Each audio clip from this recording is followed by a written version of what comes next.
Welcome in to Eye on Northeast Kansas, the podcast. I'm your host, Melissa Brunner. This is where we will be recapping some of the top guests we've had on our Eye on Northeast Kansas TV show. It is a show that airs Monday through Friday on WIBW TV in Topeka, Kansas, and streaming live as well on WIBW.com, 4 o'clock Central Time, Monday through Friday. Eye on Northeast Kansas is a show where we really open it up to guests from the community. You'll see local leaders talking about some of the top issues. We have some of the top events that are happening around the area, and we just have a conversation about what's going on in Topeka, Manhattan, and other communities around Northeast Kansas. Starting things off this week, of course, Topeka is the state capital, and state lawmakers are in session. They have been very active this year, addressing a wide range of issues. Same time, a lot of us got those property valuation notices in the mail. And guess what? For a second straight year, they went up significantly in many areas. That has caught the attention of the House Democratic leader, Vic Miller. He's a state representative from Topeka. He came on to talk about some of the proposals that House Democrats are pushing and that they want Republicans to address when it comes to perhaps saving folks on their tax bills. What is the concern? What happened with property valuations? Well, the good news is values are going up. That's good if you own property, you invested in it so that your investment would pay. That's the silver lining. However, the cloud is when your values go up on your home and you're not in the market to be selling it, you're going to get a tax bill this fall that says your taxes have gone up. Now, there is a correlation, but it's not necessarily a definitive thing. When we talked to the Shawnee County appraiser, they said we are just following the parameters that we have to follow that are set in the law to determine the valuations. Doesn't necessarily mean your taxes are going up because that's determined later on by your various boards, your county commissions, your school boards, and your other taxing entities. Where's the disconnect there? Well, it's some of both. First of all, it's not the county appraiser's fault. If you get a higher tax bill, all the appraiser does is set the value of your house from year to year, and it's commonly known that the last few years, values have been going up. If nothing else is done to respond to that, then your taxes will go up as well. What the local units of government have to do in response to the higher value is to lower the mill levy. But just like you and me and our household budget, county budgets are going up, city budgets are going up. With inflation, they have to meet the inflationary effects, and so they need to levy more taxes. The point is, we as a legislature can do things to help assist our local officials, assist our citizens by taking measures that will lower their property taxes, and that's what the Democrat House members have proposed. It's a three-pronged measure, all of which would address lower property taxes regardless of what the cause is. What are those three prongs that you have? One is to adjust the classification amendment. That's in the Constitution. That's more of a long-term answer.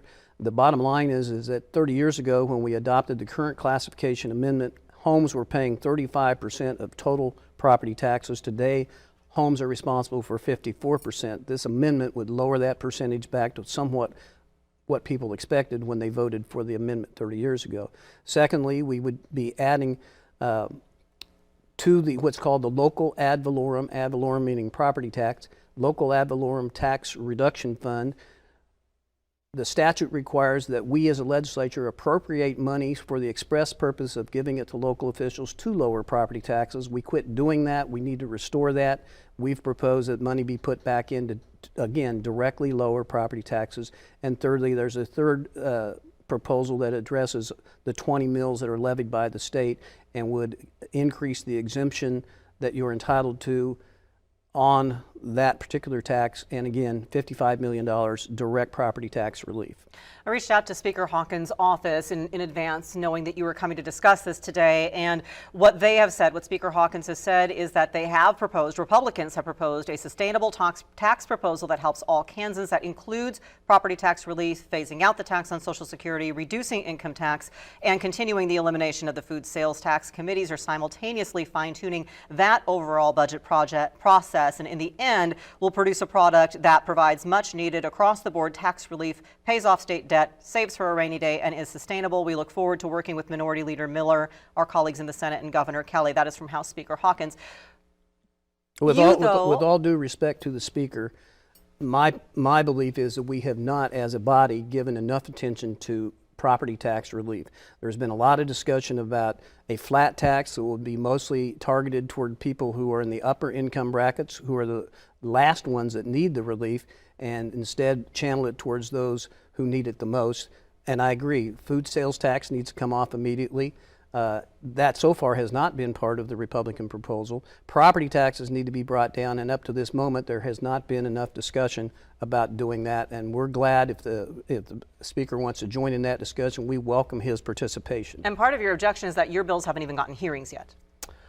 Up to this moment, after we held press conference drawing attention to this, the House Tax Chairman did schedule a hearing just this Thursday on the classification amendment. So I think we're making progress, and that's what raising the conversation is about. And the food sales tax elimination, where's that standing?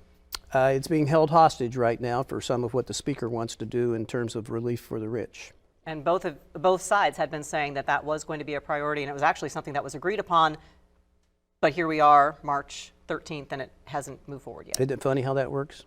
Vic Miller, appreciate you being here. We'll continue following these discussions as things move on. Appreciate that. Thank you. And we should add, we have extended an invitation to House Speaker Dan Hawkins. They are checking his schedule for when he will be able to join us on Eye on Northeast Kansas as well.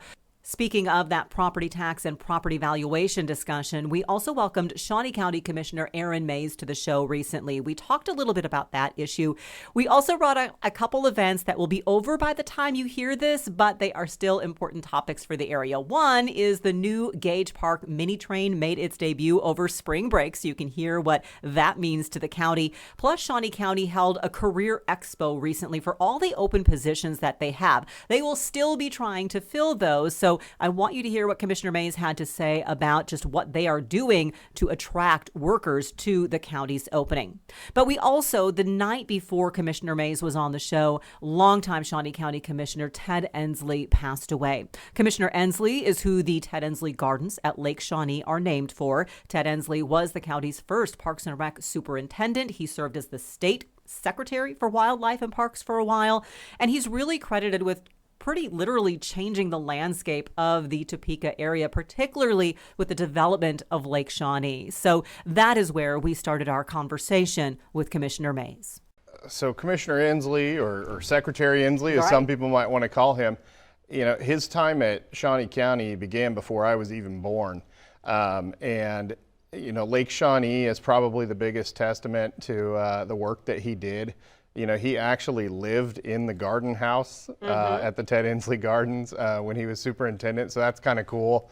I don't know that anybody else has that story to tell, but the Lake Shawnee right now, as we know it, with all of the amenities out there and the trails and everything, that was really, you know, Ted's brainchild. So, yeah, he's touched a lot of the parks in Shawnee County, and we're sad to see him go. I was lucky enough to get to know him a little bit before he passed away, but I know that we have some employees at Shawnee County Parks and Rec that knew him very, very well, that are sad to see this happen. So perhaps a little bit appropriate that the commissioners' first gathering after Ted's passing is going to be at a park. Yeah. At Gage Park on Monday. What do you have happening? Oh man, we're excited.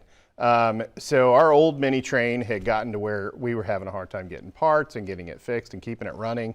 And so we ended up having to buy a new train. It looks almost identical to the old one, but we're having the grand opening, the ribbon cutting on Monday, and we're going to have the first ride. That's a ceremonial first ride, and then we'll have another ride for some folks after that, and then we're going to give free mini train rides all day long to the public. So free rides all day Monday. All day on Monday. If you want to come by the mini train at Gage Park, you can get a free ride on the train. All the more reason to pay attention to Jeremy's forecast later. And the ceremonial first ride, it's so great that you're involving the public because the commissioners aren't even going to be on the first ride. No, I'm going to be on the second ride. You guys get the second ride. Yeah, so the first ride is for the public. They're doing people were entered into a drawing. Yeah, it's like a lottery for people to be able to get into that first ride. So kind of a cool deal. I think it's great. Super fun. There's another big event that the county has planned next week. It is a career expo. Like many entities, I'm sure, does Shawnee County have trouble getting employees right now? How many open positions does the county have? A bunch. And it's really like just about every single department. So we're having a career fair at the health department next week. And the career fair is not just for the health department. The sheriff will be there, the weed department, public works, parks and rec. Pretty much every department that we have is going to be there hiring people. So we're hoping that we can get the word out enough that everybody shows up and maybe finds a job that suits their resume. So. What has the county been doing in order to make the county positions more attractive to people? So we do have hiring incentives on a lot of our positions. And so typically it's a $1,500 bonus. It's a retention bonus though, so there's a bit when you sign on, but then periodically throughout that first year, you'll get a little bit extra on your paycheck. Just kind of an incentive for certain positions, ones that we've had an especially hard time filling. It is something that's gotten the attention of commissioners, correct? How many studies have you been doing recently? Wage studies, comparison studies, to make sure that what we're paying as a county, because you have to be good stewards of tax dollars, but at the same time you have to be competitive. Right. So we completed a wage study about a year and a half ago. It's the second one that we've done. The other one was about 5 years prior to that.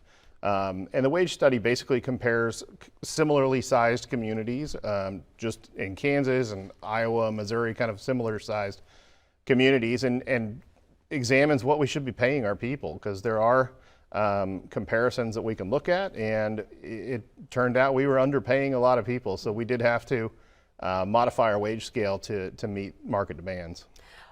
Speaking of taxpayer dollars, valuations came out. There again is some scuttlebutt. Shawnee County, I think, is what, a 13% valuation increase overall. I know that that doesn't mean taxes are going to go up. However, even if we have the same mill levy, if your house is now suddenly worth more, your bill is going to be a little higher. What is the commission going to do to perhaps study and see if we can hold the line on what people are paying, not just holding the line on the mill levy, but also what the actual tax bill is going to be? Right. So there are some programs that people can apply for if they're, lower income, focused on a fixed income, to where if there is an increase, it won't affect them as much or at all.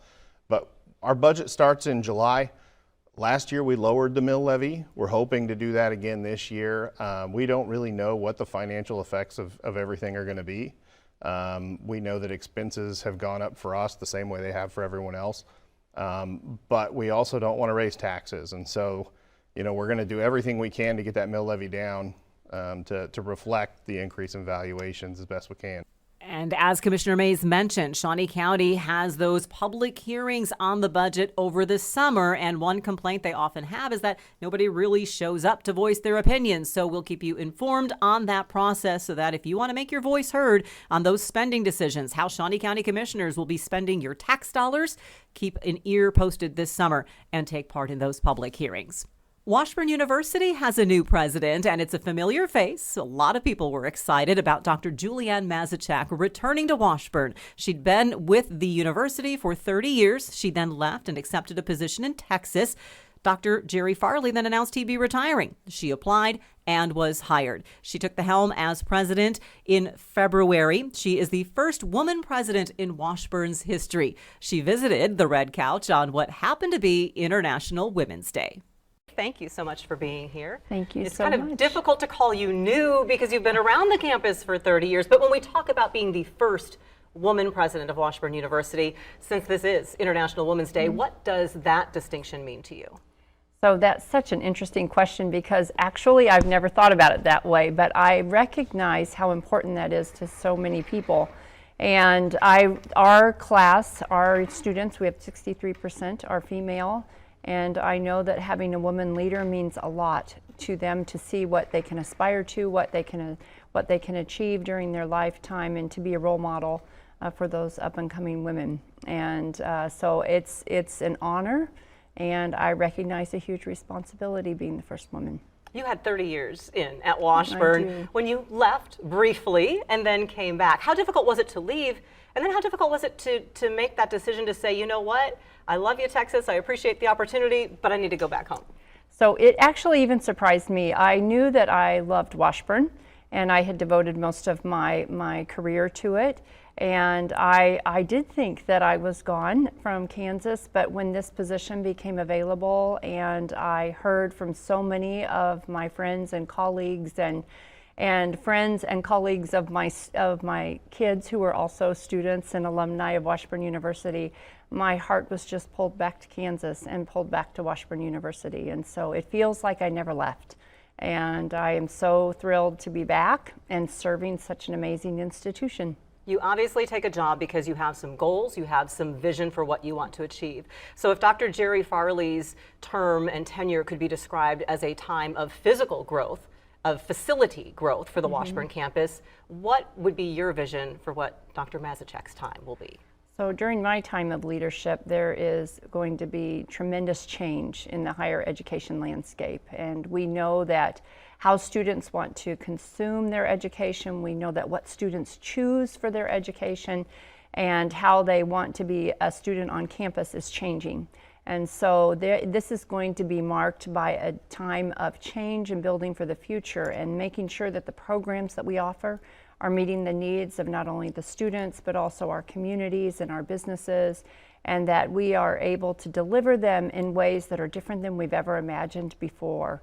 And there's one thing the pandemic has taught us, that there are so many opportunities for us to learn how to deliver education that's different than what we've always done, that now our students and prospective students are coming to expect, that we will be changing and building that future.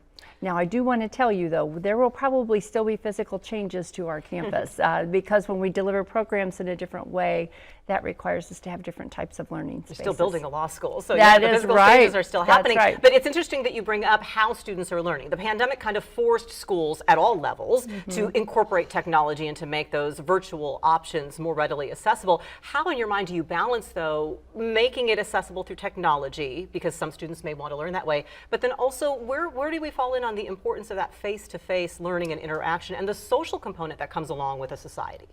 So it reminds me of, you may recall when we introduced the digital marketing, many of us, wrongly, thought that we would be able to get rid of our traditional ways of delivering marketing and communications. And that just isn't true. What we've found is that it has just caused us to think about the more ways for us to be able to deliver education.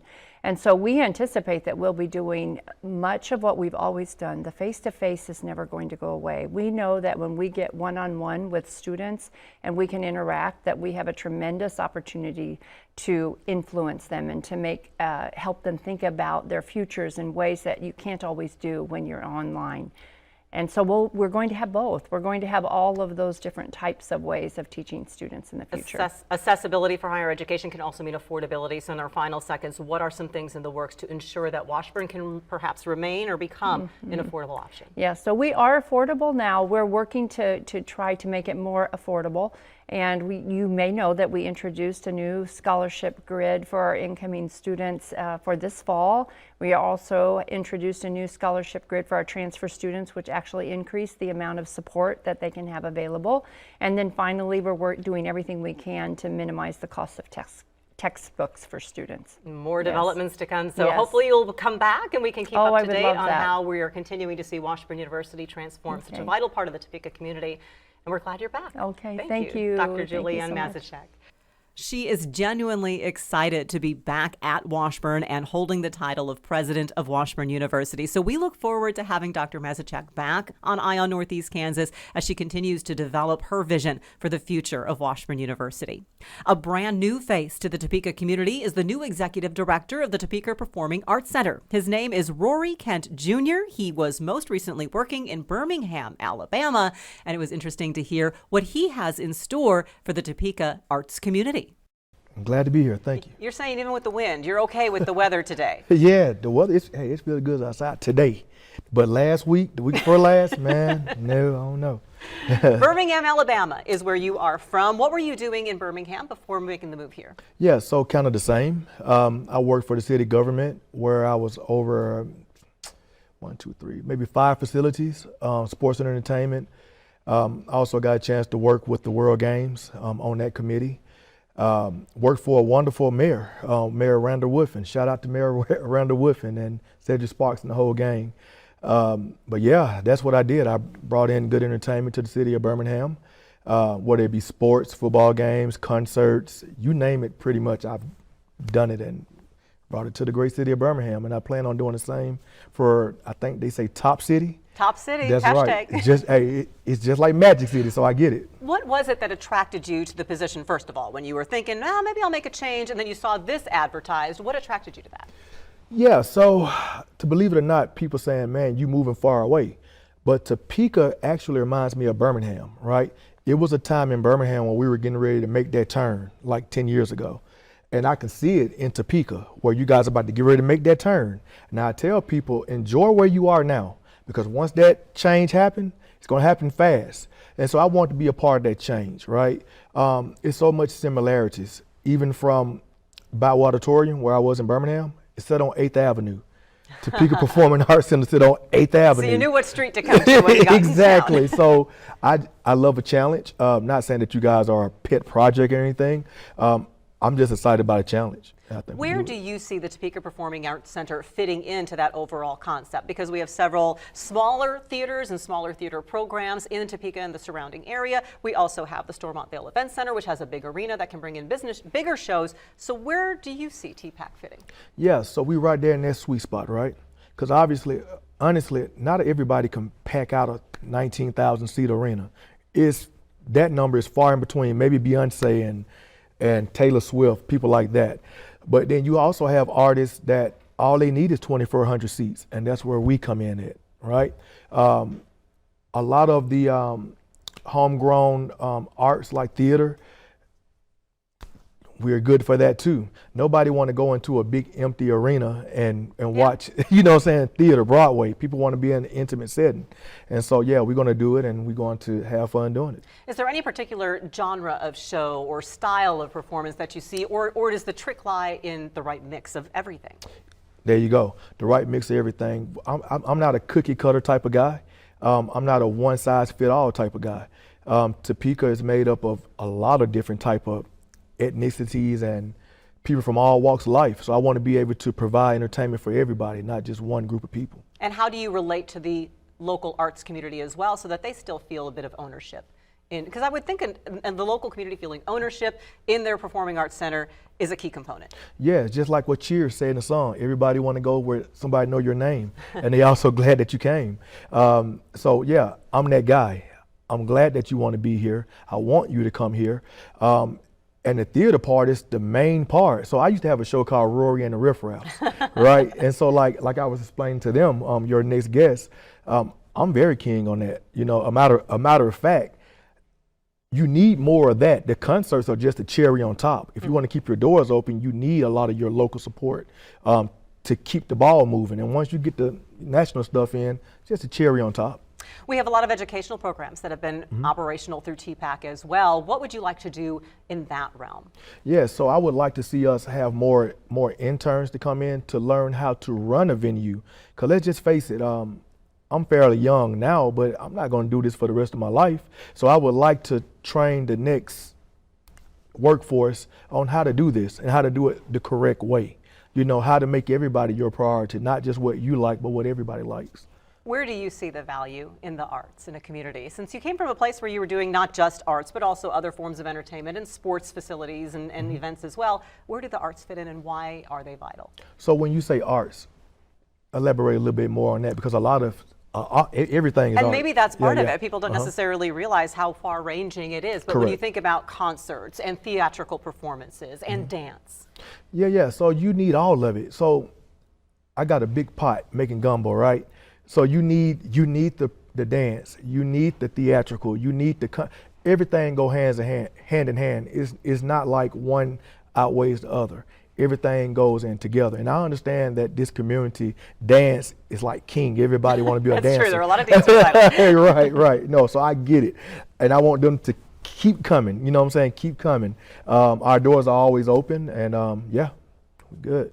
We look forward to seeing what happens next with the Topeka Performing Arts Center. Yes, please stand by. I'm telling you, a lot of big, exciting things is coming. Well, we're going to hear about one show in just a little bit. That's right. Rory Kent Jr., welcome to Topeka, and enjoy. You're going to bring your family. You have 3 children. I do. I have a college student who's going to graduate from the University of Alabama here soon.